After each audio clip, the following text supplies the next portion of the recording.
All right. All right. Hello, everybody. This is McTwiggy. There's McBiggy. And we're going to run over some of the playoff games coming up this weekend in the NFL. And so the first game that we got is the Bengals at the Texans, the 3-seed Texans. Texans are actually favored by 3 in this game. Yeah, it's not much of a line, No. but it is a little bit surprising considering how banged up the Texans are right now. Sure. Sure, it's a home game, so I don't know. I'm probably getting benefit of the doubt on that, but Texans first time in the playoffs, and Bengals, they're being, I don't know. It's hard to trust them right now. Yeah. So, the rookie quarterback, whole 9 yards. Yeah. So, I'll take the Texans on that, but I'm not putting any money on the game. So, Coin toss, I'd take Texans too. yeah. All right, next game later on that day is the big game of the day, the Lions at the Saints. 6-seed Lions at the 3-seed Saints. Saints are favored, get this, by 11 points. 11 points. 11. That's the early line right now. So, seeing as we're doing this on Monday before the playoffs, Yeah. but you might see a line move on that. I don't know. I would really hope so. Yeah. They're probably going to do a line move on that when everybody starts betting on the Lions. Oh, absolutely. I mean, I'm searching through my wallet for some extra cash right now. Yeah, really. It's, Lions, they've been pretty much a beast. Yeah. Stafford, cracking 5,000 yards passing. Megatron pulling down 1,687 of those. So, in the Saints, the Saints, are pretty much the Saints. You're going to have 2 5,000-yard passing quarterbacks in the same game. That's crazy. Yeah, and, Breeze is blowing it up with 5,400 yards. Career season, absolutely. Oh, yeah, 71% completion percentage, which is another NFL record. Yeah. That's going to be an interesting game to watch. My money's on the Lions to cover, but it's on the money line. Going to go the Saints. So. Yeah, I definitely. If this is the line and I've got some money, I'm going Lions all the way to cover. Yeah, I think the Lions are going to win this game. Ooh. Yeah, it's a big spread. I know that. I'm not scared by it. I'm not. I like what the Lions are doing this year. I think they're a little bit better defensively and comeback-wise than the Saints might be. I'm taking the Lions on this one. Okay. When we get off the phone here or whatever, you and I are going to talk. Yeah. All right, so the next game we got coming up on Sunday, we got the 5-seed Steelers against the almost same record as last year Seahawks. Or not Seahawks, what am I thinking? That's the later game. That's a way later game. That's the later game? Yeah, that's the later game. The game before that's the Giants-Falcons game. Oh, what's the line on that? 3? Yeah, just Giants favored by 3. Nothing really special here. No. I wouldn't put any money on the game. No. I know you're cranky about Eli making the Pro Bowl. We'll talk about that in another episode. Yeah. When the Right Falcons are, they've got kind of something special going on over there, but, they're playing up north, in the Meadowlands or whatever you want to call that stadium. So, yeah. I haven't been impressed by the Falcons this year. I thought they would do more. I'm just going to root for the Falcons. Clearly I am. Yeah, I know. You're cranky about them beating the Cowboys, I know. So, anyways, so the big game of that day is the Steelers at the Broncos. Mm-hmm. What's the line on that? Steelers are favored by 9. I'll take that pretty much all day and into the next. The Broncos, They've been slipping. really, yeah, they've been slipping. They don't have a whole lot of momentum. I mean, they lost their last game and they still made it into the playoffs. Yeah. What is it about these West Division, teams that, can't really, you got the NFC West that's really weak, and now this year the AFC West is, just, I mean, everybody thought the Chargers were going to, clock that division just because, Phillip Rivers and whatnot, so. Is Big Ben expected to play in this game, or is he questioned? Big Ben is definitely probable. Probable. Definitely probable. He's probable, all right. He's probably going to throw about 3 interceptions and get sacked 5 times. That's about as probable as I know him to be in the playoffs. Hey, that also makes Tim Tebow definitely probable, unless he, Jesus comes down off the cross and saves his ass from, crucifixion. Don't see that happening, but, Tim Tebow, he's liable to do the same exact thing Big Ben is. I mean... yeah. I don't see either one of these being a really good quarterback performance day for them. Well, it's going to have to be for Big Ben because Mendenhall is done for the year. So, yeah, well. I don't know who was Ike Taylor or something. I don't know who. Isaac Redman, I think, right? Isaac Redman is running back there. Yeah. So, it's going to be rather interesting. Was it Steelers by 9? Yeah, I can see that. I don't know if I've got it by 9.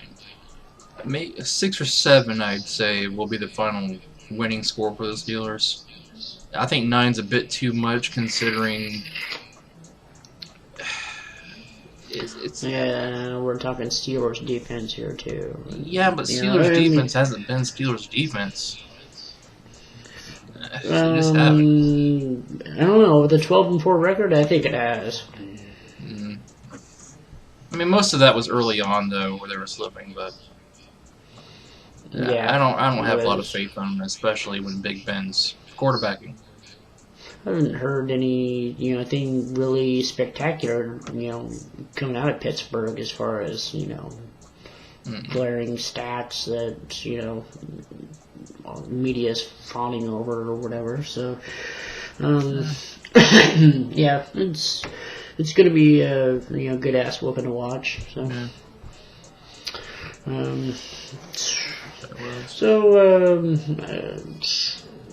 I don't know, we got anything else to add about some of these games? Got a little bit of time to talk about, Bengals and Giants, Bengals and Texans. I'm awake. Not really. Sound like it. Shut up. Yeah. Not really awake. I didn't sleep well again last night either, but hey, it's a personal problem. So, yeah. True. She didn't sleep well last night either. So. Oh, yeah. Tell Pamela Henderson I said hey. Yeah. Hey, how you doing? Yeah. How you doing? Yeah. Yeah. So let's see. Well, we got a little time to talk about some of these, crazy stats, coming out of the NFL. And, of course, we already disappeared from the camera. We, already talked about Breeze and Stafford cracking the 5,000-yard mark, and Brady got into that club, not too far behind Breeze. But Stafford, he put up some monster numbers in last Sunday's game to get into that club, and it's kind of a heartbreaker that they lost that game against the Packers. The game was what, 62-57 or something like that. It was like it was like 45-42, I believe. I beg to differ, but I know it was like a really high-scoring game. There was like, let's see, scores. Either way, I mean, I was surprised Stafford with those kind of numbers and ends up losing to a backup team of the Packers. It's not a good sign for the playoffs. Yeah. 45-41. Okay. Yeah. I was up like one. Yeah. There's some crazy game that had really high score. I don't remember which one it was, but maybe I'm thinking of a different week. That's not a crazy high score. 45-41? Oh, I was thinking more like in the 50s somewhere, but especially maybe I'm thinking about the like 6 touchdowns or the 5 touchdowns, 6 touchdowns by Matt Flynn. Yeah. I think you're watching arena football somewhere. Yeah, probably. Arena football. That's some funny stuff to watch right there. Yeah. Some other interesting stats. Gronkowski sets a tight end record for receiving yards and touchdowns. 1,310 yards, I think, and 17 touchdowns. As a rookie too. I mean, it's just. Whew. No, he's actually a second-year player. Oh, is he a second-year player? Yeah. Oh, the other one's a rookie, right? Hernandez. I think so. Yeah. Okay, that's most I think so. And he was in the top 5 in receiving and 900 some odd yards and like 9 touchdowns. And he was hurt for a couple games. So yeah, I mean, Tom Brady likes tight ends. Whoa. Oh, did I? I mean, we know this about him. I mean, he's dating this hot ass model, but or married to, yeah. Let's not state the obvious. Tom Brady likes his tight ends. Yeah. What man doesn't like a good tight end? You know? Yeah. Well, when it comes to men, it's a little different. Yeah, a little different. Yeah. Let's see. What's some of the? Don't forget Wes Welker too, man. I mean, straight up beast this year. NFL record 122 receptions. How many yards was that he had again? 1,590 something, 1,596. I want to say. He had a bunch of touchdowns too, right? I don't know. I'd have to. Don't worry about it. Find it. I'm sure one of our viewers knows, anyways. They'll chime in with the comment. Yeah, probably up there, but yeah. Here it is. Wes Welker, 1,569 and only 9 touchdowns. I mean, the man's beastie, man. I mean, he's technically not even their number 1 wide receiver, and he's just showing off the rest of the league like it's nothing. Yeah, I don't know. I beg to differ. I think he is, the number 1 receiver over there. He doesn't line up in the 1 receiver slot, though. That's one person. No, he's a slot receiver. Yeah, that's all I'm talking about. He's not technically their number 1 wide receiver. Occasionally, he does line up on the outside, but it's rare. So, see, we got about another minute here. What else do you want to hit on? How about Cam Newton? Cam Newton, rookie record for, I think, rushing yards and passing yards. Yeah, he's... Not to mention those back-to-back games where he had over 400 yards. Yeah, to start the season off with a bang. I mean, he's going to be huge once he actually gets a better team around him, Better defense, maybe, that allows him to not actually throw every single down. Yeah, and, surprisingly, Arian Foster did not, he was hurt for a couple games, but he didn't get the rushing title. That went to MJD at 1,606 yards. It's not bad. Yeah, only 8 touchdowns. LaShawn McCoy, he went off at the touchdown mark at 17 touchdowns. Huge year for McCoy. Huge. Yeah. Got a few seconds left here. All right, well, hey, comment, subscribe. We'll see you all later. All right. Later, everybody.